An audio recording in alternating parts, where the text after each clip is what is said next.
신약으로 넘어갈까 하다가 좀 다뤄야 될 인물들이 좀 있어서 야곱의 12 아들을 한번 생각이 나서 한번 다루려고 합니다.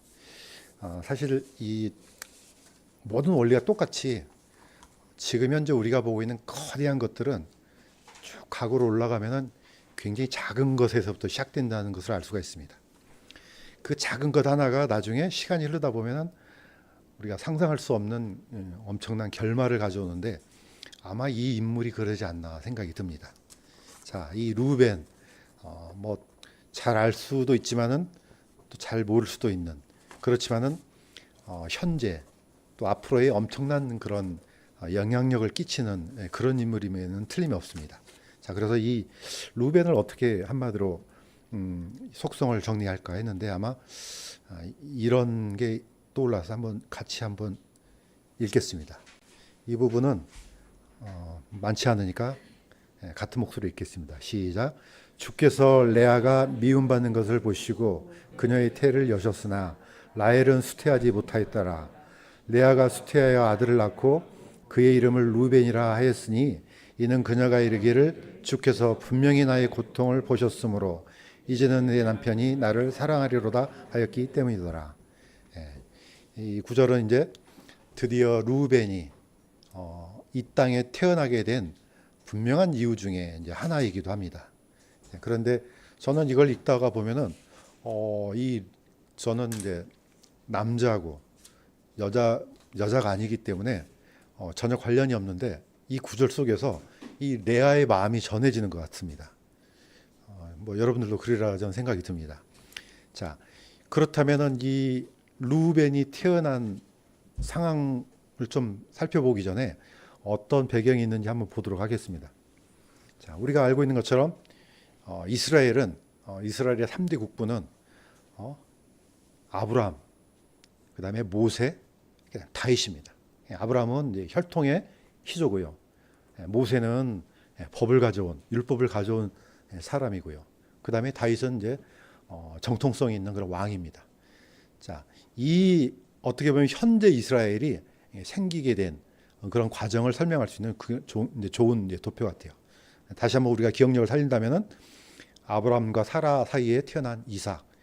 뭐 우리가 잘 알고 있는 것처럼 이삭은 누가 봐도 아브라함과 이삭은 하나님과 예수 그리스도의 예표라는 것은 뚜렷이 나옵니다. 그 다음에 이삭과 리브가 사이에 이제 드디어 이제 야곱이 태어납니다. 자, 그런데 특이하게도 이 야곱은 부인이 4명입니다. 오늘날로 보면은 약간 좀 특이한 경우인데 이것도 역시 하나님께서 섭리하셔서 드디어 이제 4명의 부인을 얻게 됩니다. 그렇지만은 두 사람은 정부인은 아니고 바로 레아하고 라헬의 이제 여종이죠. 자, 어쨌든 하나님께서는 이 4사람을 통해서 12명의 아들들을 태어나게 합니다. 자, 레아를 통해서 처음으로 이제 루벤이 태어나죠. 우리가 잘 알고 있는 것처럼 이 레아하고 라헬은 이 어떻게 보면은 야곱에게는 오직 진정으로 사랑하는 이 여인은 이 라헬밖에 없습니다. 전혀 뭐 생각지도 않았던 건데 어떻게 보면은 속아서 이제 이렇게 이제 혼인을 할 수밖에 없었던 그런 처지가 몰렸지만은 이 라헬을 통해서만 야곱은 어떻게 보면은 하나님의 뜻이 이루어진다고 이제 생각했을 수도 있습니다. 그런데 놀랍게 야곱과는 전혀 관련이 없는 그런 흐름을 타고 이제 내려옵니다. 다시 한번 이제 보시면 아시겠지만은 이거는 루벤이 탄생하게 된 것은 분명히 하나님께서 이제 개입하셨죠. 보시면 아시겠지만 이렇습니다. 그렇다면 이거는 하나님의 긍휼이 이제 개입된 거죠.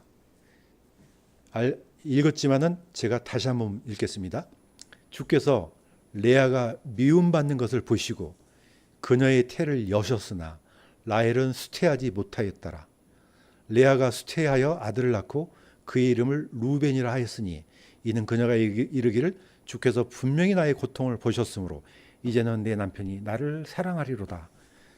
이거는 누가 봐도 이 레아의 마음이 그대로 전달됩니다. 자, 루벤은 어떻게 태어나느냐? 두 사람 가운데 한 사람은 전혀 관심을 받지 못합니다. 누구든지 아마 이런 경험은 살아가면서 있었을 겁니다. 뭐 형제든지 아니면 어떤 식으로든지 아니면 직장에서든지 누군가가 어떤 사람한테만 집중하고 자기는 왕따가 되는 이제 그런 기분. 그런데 이제 이게 성경에서는 두 사람이 있는데 이 레아도 분명히 야곱의 분인데 전혀 사랑을 받지 못합니다. 대신에 라헬은 거의 목숨을 바쳐서 사랑하는 이제 그런 존재죠. 그런데 레아의 존재가 그냥 제외되는 존재가 아니고 미움을 받았다 이렇게 나옵니다. 그러니까 아마 야곱 속에서는 거의 어떻게 보면은 불필요한 존재죠. 저 있으면 안 하는 존재가 아니고 저 여인이 있음으로써 나의 삶에 걸림돌이 되겠다. 아마 이렇게 생각했을 것 같아요. 그러니까 이제 미움을 받았겠죠. 자, 그런데 하나님께서는 놀랍게도 거꾸로 이렇게 긍휼을 베푸십니다. 하나님께서는 이 레아한테 야곱의 첫 아들을 주시죠. 그러니까 이 레아가 얼마나 기뻤겠어요. 이름을 루벤이라고 짓습니다. 이 뜻이 뭐냐? 보라, 아들이다 이런 뜻입니다. 라라는 동사에 나오죠. 보라, 드디어 아들을 얻었다. 지금하고는 약간 개념이 틀리죠. 옛날에는 자식을 많이 낳는 것이 하나님으로부터 많은 복을 받는다 이런 뜻입니다. 지금 뭐 서로 안 낳으려고 그러잖아요. 옛날에는 자녀가 없거나 또는 결혼하지 못한 여자는 저주받은 이런 개념이 있습니다. 그렇지만 과거는 그런 개념 때문에 드디어 아들을 낳았다. 이거는 어마어마한 복입니다. 이거는 사실 레아하고 라헬은 누가 먼저 아들을 낳나 이게 이런 문제가 아니죠. 레아가 드디어 야곱의 첫 아들을 낳았다 이 말은요. 전부를 얻은 겁니다. 그러니까 너무 기쁘니까 이렇게 표현한 겁니다. 이것은 하나님의 긍휼이 어떻게 흘러가는지를 보여줍니다. 우리도 보통 보면은 같은 집에서 강아지나 뭐가 태어나면은 어떻습니까? 잘 먹고 잘 키운 애들은 막 뭡니까 살이 올라 있잖아요. 그럼 비쩍 말라 있는 것은 어떻습니까? 주인이 그냥 죽여버립니까? 안 그러잖아요. 따로 데려와 가지고 젖을 먹이잖아요. 이게 우리 안에도 약간 그런 품성이 들어 있으니까 그렇다 봅니다. 그러니까 하나님의 긍휼은 항상 처지고 낮아진 쪽으로 흘러갈 수밖에 없습니다. 이게 하나님의 속성이기 때문에 그렇습니다.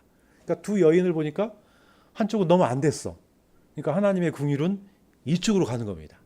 바로 그 대상이 레아였습니다. 옛날에 한 자매님이 물어봤습니다. 왜 세상에 많고 많은 나라가 있는데 왜 이스라엘을 택했나? 이렇게 물어봤습니다. 답이 이겁니다. 자, 이거 한번 읽겠습니다. 신명기 7장 7절 시작.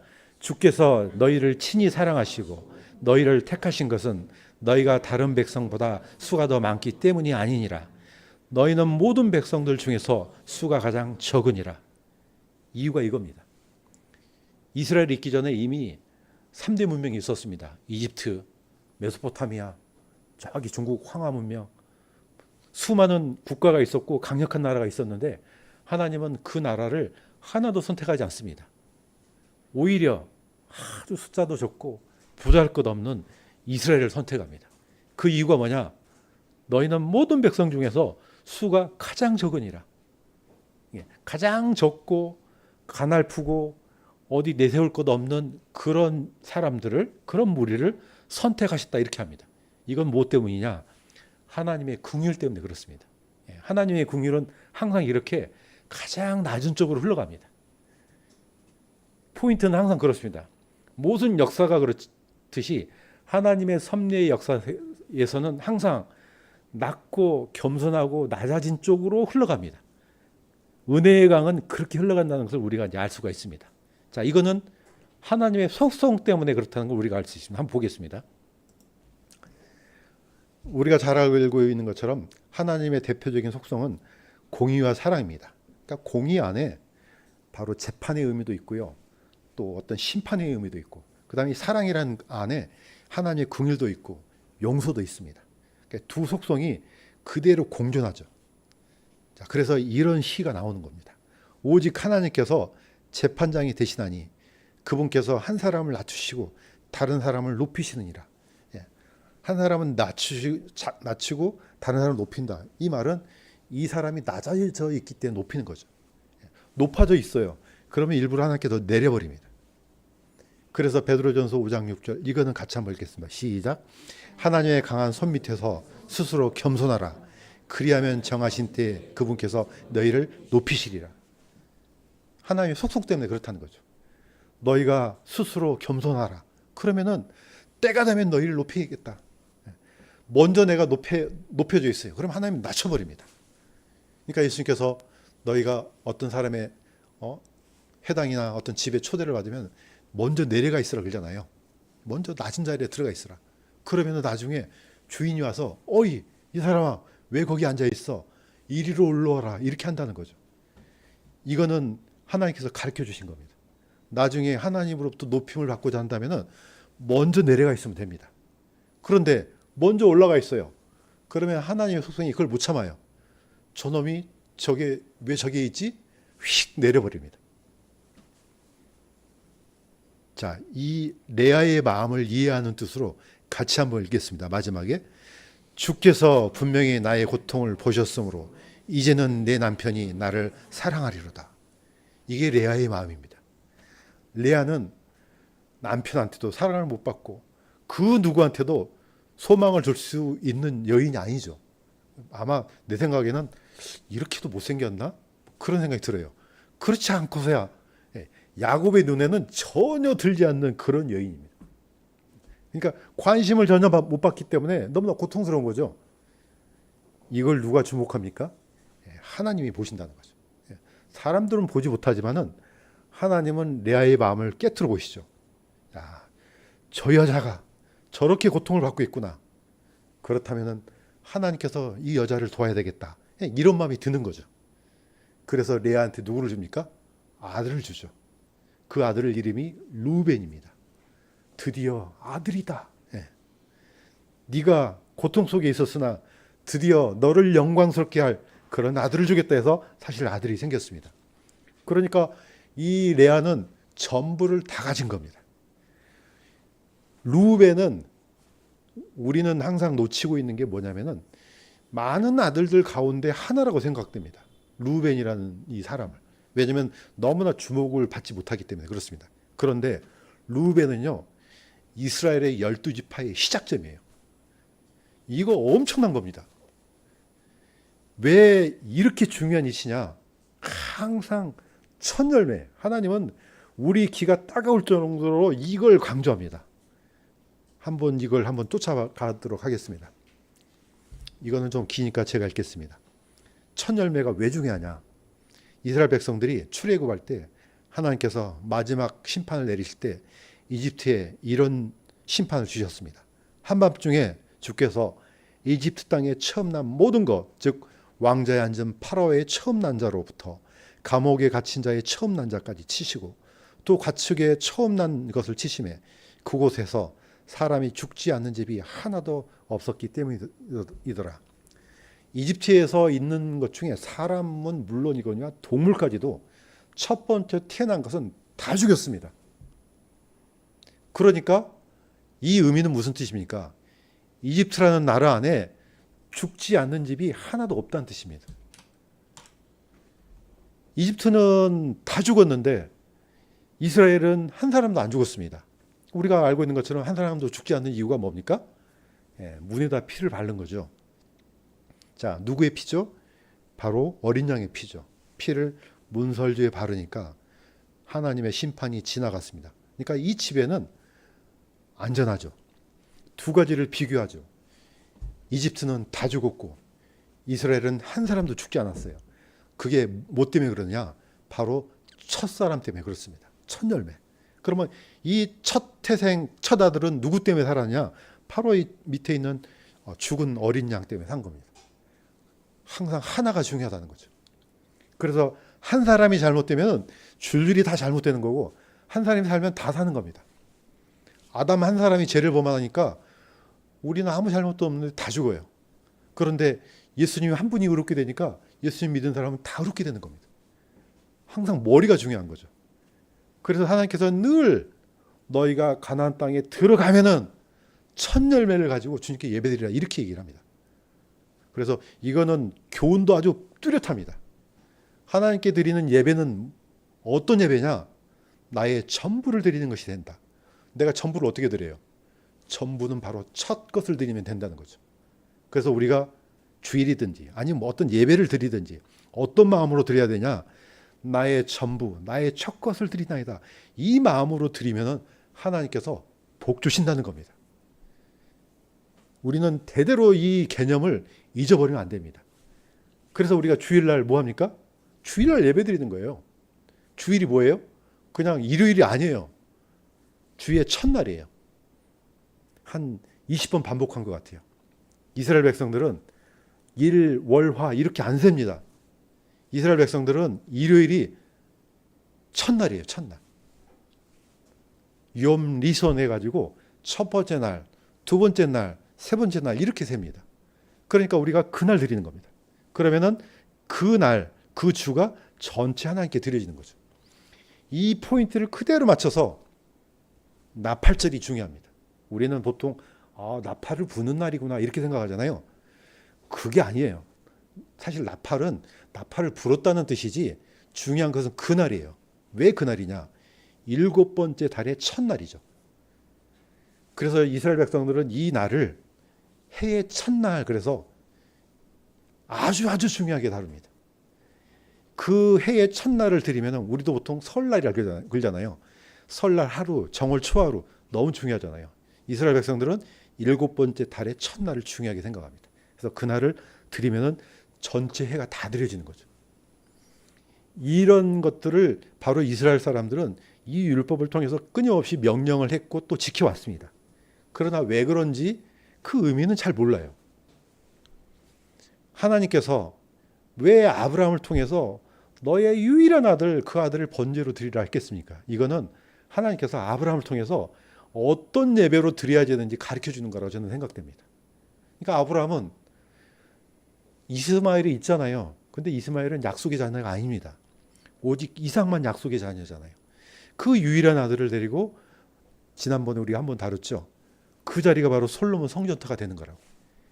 자신의 천부를 드렸더니 하나님께서 그 마음을 아시고 양을 대신에 죽을 양을 다시 보내주셨습니다. 바로 그래서 그 자리가 요아일이라는 이름으로 우리가 이제 부른다 그랬습니다. 자, 첫 것이 끊임없이 강조되는 거죠. 그러면 루벤이 어떤 존재인지 우리가 알 수가 있습니다. 이 사람은 보통 존재가 아니구나. 그야말로 첫 시작이구나. 이 엄청난 이 위치를 아무도 주목해 보지 않습니다. 심지어 루벤이 자기가 어떤 존재인지도 모릅니다. 성경은 그런 것 같아요. 결말을 보니까. 왜냐? 이 엄청난 존재를 다 잃어버렸기 때문에 그렇습니다. 자, 그런데 마지막에 왜 그런지가 좀 나옵니다.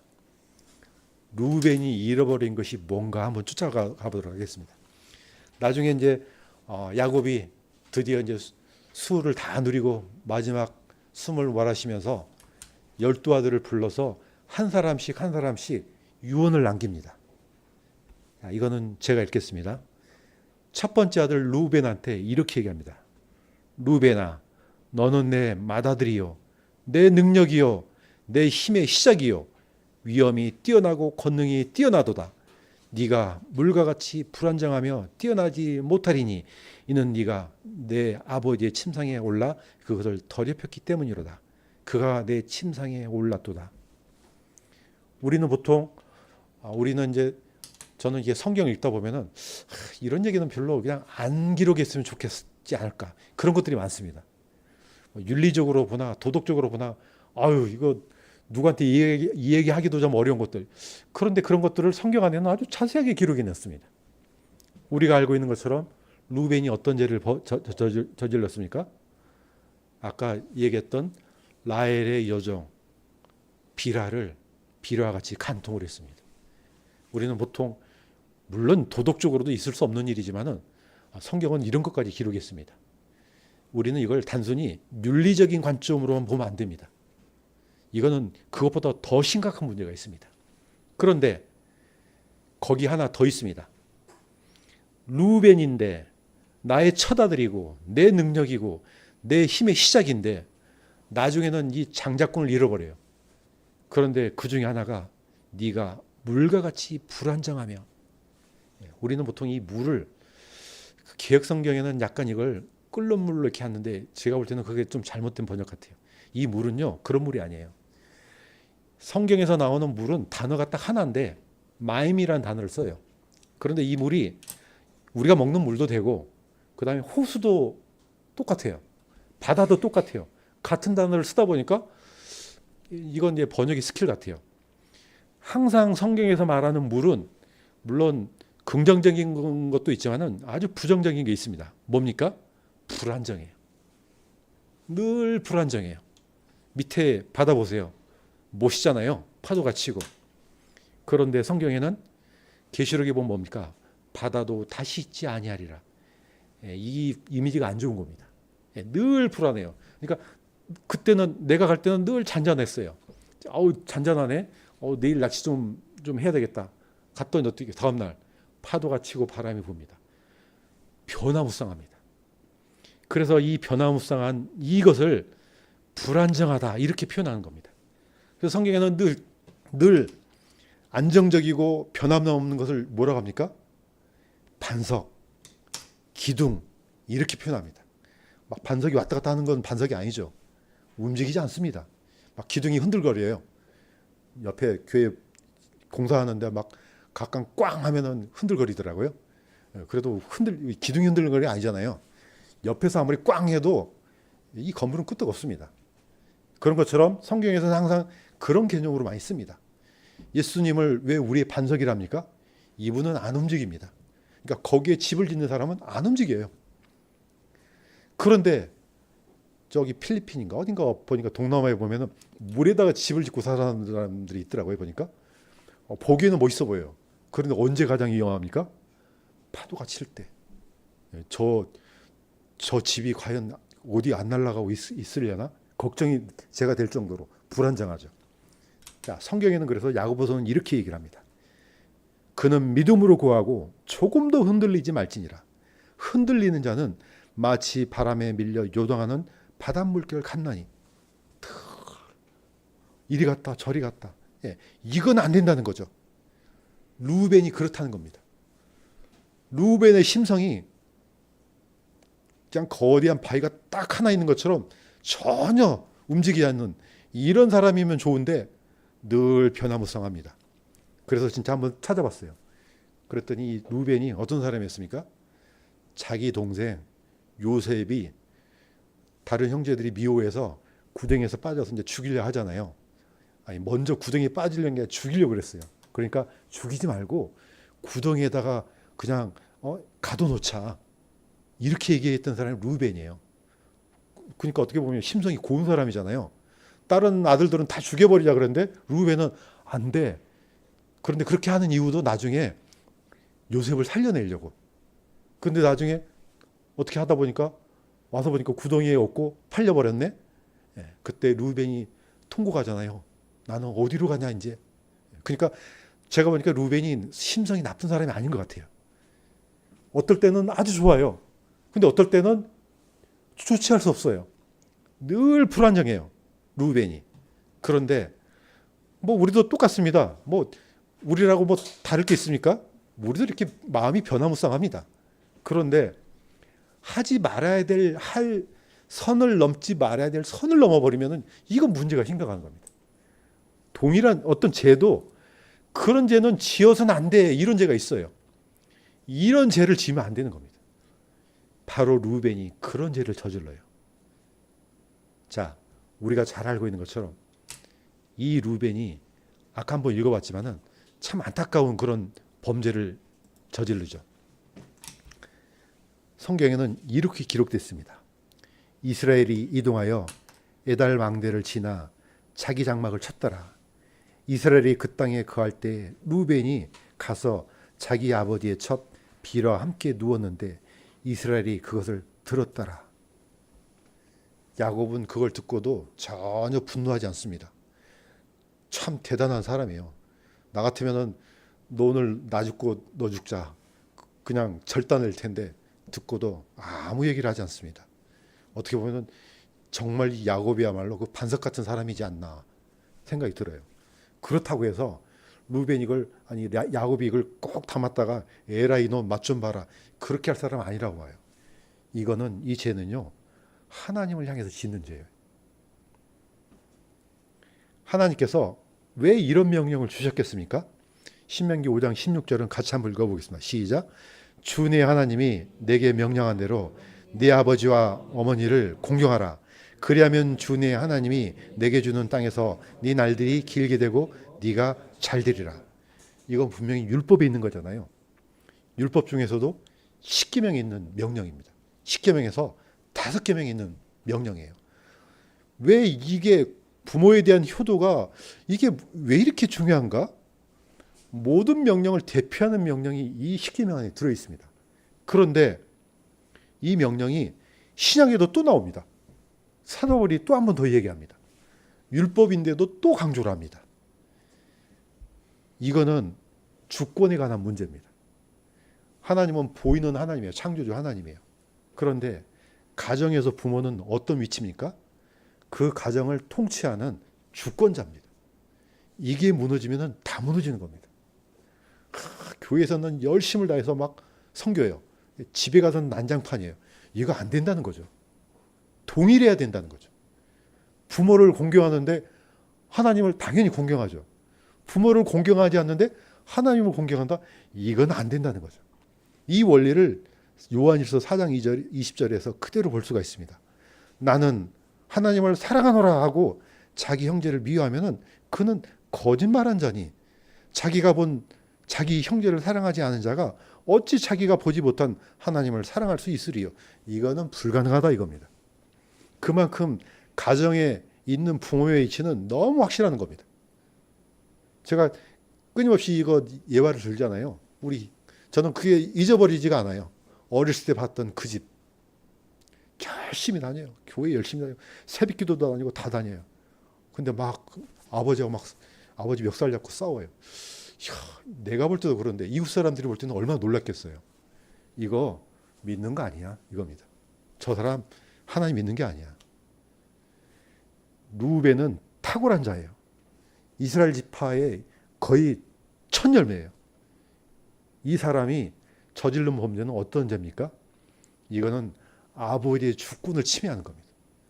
가정의 질서는 이렇게 무너지는 겁니다. 그러면 당연히 하나님을 향해서도 똑같다는 겁니다. 이거는 두말할 필요 없어. 볼 필요도 없어 이거죠. 이게 무너져? 그러면 다른 거는 말할 필요도 없는 거죠. 이 사람이 이스라엘의 복의 근원이 된다? 있을 수 없어 이겁니다. 이거는. 아버지 야곱이 루벤이 미워서 그런 게 아니고 이 사람은 이스라엘의 복이 흘러갈 통로가 되면 안 된다는 겁니다. 이제 마무리하겠습니다. 모든 비극의 시작은 가장 작은 것에서부터 시작된다는 겁니다. 루벤은 어떻게 보면 엄청난 위치입니다. 다 얻은 거예요. 다 얻은 거.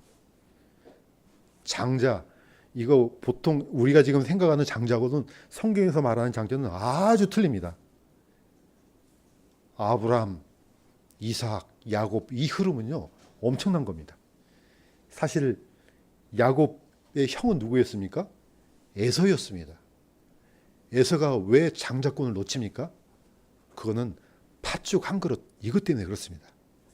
이거는 제가 읽겠습니다. 이것은 음행하는 자나 혹은 먹을 것 한 조각을 위해 자기의 장자권을 판 에서와 같이 속된 자가 있지 아니하게 하렴이라. 에서의 관점에서는 그냥 팥죽 한 그릇 먹는 거예요. 이 사람이 뭐 크게 잘못된 거 아니잖아요. 그냥 배가 고프니까 죽 좀 줘 이거죠. 그랬더니 야곱이 그냥 주면 될 것을 뭐라고 합니까? 형의 장자권을 팔아요. 그럼 내가 줄게요. 이때도 에서가 무슨 소리야? 그냥 죽을 그냥 냅다 발로 팡 차버려야 되는데 그래 알았어. 너 장자권 너 해. 내가 죽을 먹을게. 에서가 놓친 게 뭐냐면은 보이지 않는 이 가치를 놓친다는 거죠. 아니 뭐 장자권이 무슨 밥 먹여 줍니까? 에서는요 이거 없어도 잘 먹고 잘 살아요. 왜냐? 능숙한 사냥꾼이잖아요. 뭐 이거 눈에다 보이지도 않는 거 뭐하러? 야, 네가 장자해. 나는 뭐 얼마든지 살아갈 수 있어. 에서의 마음속에는 이미 교만이 싹튼 거죠. 그거 없어도 난 문제 없어. 그거는 너나 이걸로 죽 써서 먹어. 에서는 뭘 놓칩니까? 장자가 가지고 있는 그 중요한 가치를 알아보지 못할 뿐 아니라 이걸 냅다 집어 던져버린 겁니다. 이거 하나님의 섭리의 역사가 이 사람을 통해서 내려가면 안 되는 겁니다. 그러니까 어떻습니까?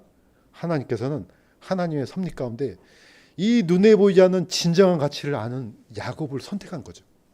그래서 나중에 그 얘기를 하잖아요. 내가 야곱은 사랑하고 에서는 미워했다. 이게 윤리적인 관점으로 보면 안 된다는 거죠. 이런 것 때문에 그런 겁니다. 자, 이 루벤의 죄는 가정의 질서, 아버지의 주권을 침해한 것뿐만 아니고 자기의 신분을 넘어가 버린 겁니다. 하나님께서 유다서를 통해서 이렇게 얘기하셨습니다.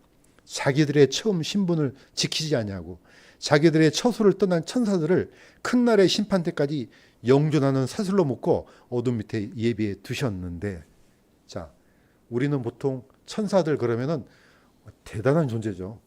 그런데 이 사람들이 뭔가를 하나 크게 착각한 것 같아요. 천사하고 우리는 크게 어떤 점에서 차이가 있냐면은 천사는 한 번 죄를 짓잖아요. 용서하지 않습니다. 그런데 우리는 하나님의 형상으로 만든 우리는 놀랍게도 하나님께서 은혜를 베풀어 주셨어요. 우리는 죄를 저질렀지만은 누가 대속해 주셨습니까? 예수님께서 대속해 주신 거죠.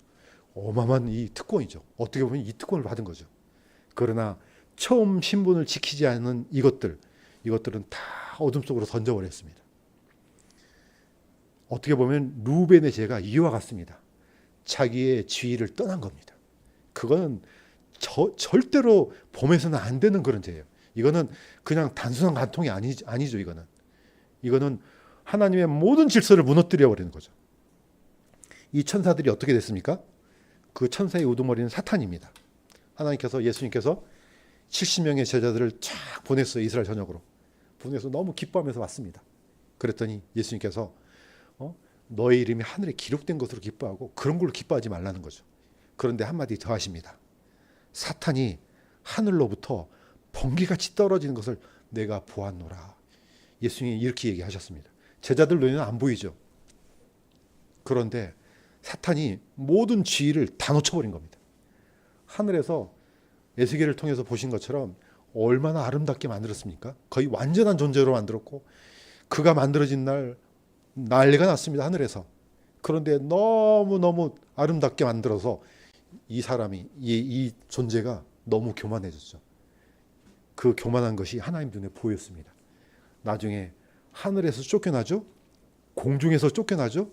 땅에서 쫓겨나죠. 어디까지 떨어집니까? 지옥 가장 밑바닥까지 떨어진다고 합니다. 가장 밑으로 내려버립니다. 이게 바로 하나님의 속성입니다. 네가 높아졌느냐? 네가 지옥까지 떨어지리로다. 네가 지옥까지 떨어졌느냐? 내가 다시 올리리로다. 예수님은 가장 밑바닥까지 떨어졌습니다. 그랬더니 어떻습니까? 하나님께서 그 예수님을 다시 살리셔서 하나님의 우편으로 올리셨습니다. 이거는 하나님의 속성이 그렇다는 겁니다. 교만입니다. 그래서 가장 작은 시작, 마지막은 이거는 같이 한번 읽겠습니다. 시작. 욕심이 잉태하면 죄를 낳고 죄가 완료되면 사망을 낳느니라. 사실 욕심은요 작은 겁니다. 근데 이게 점점점 불어나요. 그러면 이게 죄가 되고 죄가 커지면 사망을 낳습니다. 아담의 죄를 우리가 보면 알 수가 있습니다. 아담도 겨우 선악과 나무 열매 그거 하나 먹은 거예요. 뭐 하나님을 향해서 욕을 했습니까? 뭐 우리가 짓는 죄를 저질렀습니까? 그러나 그 씨앗 속에 뭐가 있습니까? 내가 저것만 먹으면은 하나님처럼 될 텐데, 이게 속에서 싹트고 있었다는 거죠. 하나 덜컥 먹었더니 어떻습니까? 바로 이 꼴이 됐습니다. 지금 우리가 사는 이 꼴이에요. 그 사람 한 사람이 저지른 죄가 어마어마한 이 비극을 낳습니다. 뭐든지 똑같은 것 같아요. 그때 처음에는 시작이 아무것도 아니에요. 근데 나중에 보니까 이게 그거였어? 그런 경우가 있습니다. 이게 그런 문제였어? 우리가 조그만 잘못 선택한 게 있어요. 그런데 그게 나중에는 나라를 말아먹는 제도 됩니다. 아, 이게 그거였어? 나중에 예수님께서 오시면은 그 영원한 불에서 이를 갈며 하는 사람이 뭐겠습니까? 야, 이게 그런 문제였구나. 내가 예수님을 믿지 않았는데 이게 이런 문제였어? 이럴 걸 할 거야, 분명히. 그냥 나는 그냥 예수님이 싫은 것도 아니고 그냥 안 믿은 거예요, 그냥 별로 이렇게 미워하지도 않았어요. 그런데 예수님을 영접하지 않는 게 이런 거였어? 아마 이럴 거예요. 아마 그날이 되면은 그런 사람들이 너무 많지 않을까 생각이 듭니다. 자, 정리하겠습니다. 아담의 죄, 이 에서의 죄, 루벤의 죄는 어떻게 보면 속성이 똑같습니다. 그냥 아무것도 아니에요. 자기네들 나름대로는. 그런데 그게 하나님께서 오시는 엄청난 복을 다 막아버리는 결과가 됩니다. 아브람과 이삭과 원래는 에서가 돼야 됐는데 뒤집어져 버리잖아요. 나는 아브람의 하나님이요, 이삭이 하나님이요. 이제는 그 이름이 떨어져 나가고 야곱의 하나님이 됩니다. 이스라엘의 12지파, 이스라엘은 하나님의 복이 아직 남아있는 민족이에요. 지금 저럴지라도 12지파는 엄청난 겁니다. 나중에 계시록을 보시면 아시겠지만 하늘에서 내려오는 새 예루살렘 성이 있어요. 그 새 예루살렘 성에 문에 오늘 불렀던 진주문 나오죠. 그 문에 누가 기록이 되어 있습니까? 이스라엘의 12지파 이름이 기록이 되어 있어요. 그러면 당연히 루벤 지파가 기록이 될 거 아니에요. 그런데 정작 본인은 그 루벤하고는 아무 관련이 없습니다. 나중에 계시록에 보면은 그 새 예루살렘 성의 기초석 이름이 12사도 이름이 들어가 있습니다. 결국 이 거대한 하나님의 다스리는 집이 이스라엘과 참 교회가 같이 연합된다는 걸 알 수가 있습니다. 어마어마한 복입니다. 그런데 이 엄청난 복을 놓친 사람이 누구냐? 바로 루벤입니다. 그러니까 우리는 여기서 중요한 교훈을 발견할 수가 있습니다. 아, 그 작은 것 하나, 그 작은 탐욕 하나, 내가 선택하지 않는 해서는 안 되는 그 작은 하나의 죄가 이런 엄청난 일을 벌여놨구나. 아마 이 에서는 땅을 치고 통곡할 겁니다. 이 루벤은. 그 루벤이 가지고 있던 장자권이 어디로 넘어갑니까? 나중에 요셉한테 넘어갑니다. 그래서 에스겔에서 보면은 요셉한테는 두 몫의 땅이 주어집니다. 하나님은 놀랍게 저는 이걸 보면서 우리가 예측할 수가 없구나. 하나님은 자신의 고통을 호소했던 그 레아한테 엄청난 복을 줬습니다. 루벤의 아들을 줬는데 나중에 그 아들은 뭡니까? 정작 본인은 그 가치를 잊어버리고 다 잃어버립니다. 그 다음에 나중에 그 레아의 아들한테 들어갑니다. 결국은 저는 하나님께 주신 메시지는 동일하다고 봅니다. 교만하냐? 조심하라. 겸손하냐? 감사하라. 늘 언제나 우리 자신을 하나님 앞에 낮추면은 하나님께서는 그걸 조목하시고 더 큰 복으로 보상해 주시리라 믿습니다. 기도하겠습니다. 하나님 아버지, 현재 이스라엘의 12지파, 현재 이스라엘 그 시작점에 루벤이 있었지만은 정작 본인은 그 엄청난 가치를 다 잃어버리고 이제 그 이름마저도 참으로 불명예스러운 이름이 되고 말았습니다. 하나님 아버지, 우리의 과거가 수많은 과거가 있지만은 이러한 과거를 타산지석으로 삼아서 우리는 루벤과 같은 그런 교만함과 루벤과 같은 그런 탐욕을 부린 자가 아니고 참으로 영적인 가치를 꿰뚫어보는 야곱과 같이 될 수 있도록 도와주시옵소서. 또한 정말로 자신의 엄청난 고통을 당하면서도 하나님과의 신의를 지키기 위해서 하나님을 향해서 두려워했던 그 요셉과 같은 믿음을 저희들에게도 허락해 주셔서 하나님께서 기뻐하시는 삶을 살다가 주님을 맞이할 수 있도록 도와주시옵소서. 감사드리며 예수님의 이름으로 기도드렸습니다.